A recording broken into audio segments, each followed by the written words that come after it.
So hello guys, तो क्या आपको पता है कि जो ऑडिटर होता है वो आखिर ऑडिट करता कैसे है, वो कौन कौन से प्रोसीजर अपनाता है।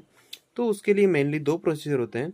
एक तो होता है रिस्क असेसमेंट प्रोसीजर, जिसमें वो जानता है कि जो जिस एंटिटी का वो ऑडिट कर रहा है उसमें कौन कौन से रिस्क है, मतलब कि वो एंटिटी की अंडरस्टैंडिंग लेता है।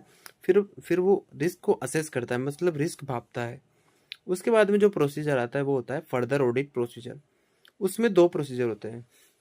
पहला होता है फर्दर ऑडिट प्रोसीजर में test of control. Test of control में वो जानता है कि एंटिटी में जो इंटरनल कंट्रोल है, मतलब कि एंटिटी में जो भी कंट्रोल्स है वो अप्रोप्रिएट है या नहीं। उससे उसको रिस्क के बारे में ज़्यादा मालूम पड़ता है।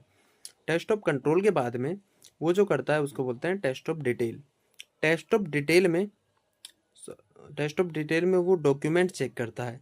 डॉक्यूमेंट चेक करने में मतलब कि इंस्पेक्शन, इंक्वायरी, वो सब चीज़ें उसमें कवर हो जाती है टेस्ट ऑफ डिटेल में।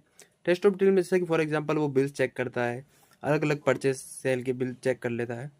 फिर उसके बाद में आता है सब्सटेंटिव एनालिटिकल प्रोसीजर। उसमें वो क्या करता है कि उसमें वो फाइनेंशियल और नॉन फाइनेंशियल डेटा के बीच में रिलेशनशिप मतलब एस्टाब्लिश करता है। फिर उसमें जो भी रिस्क इनहेरिटेड है उसको चेक करता है।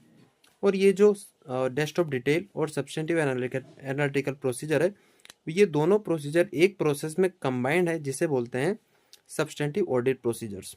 तो कैसे लगे जानकारी, कमेंट में जरूर बताएं।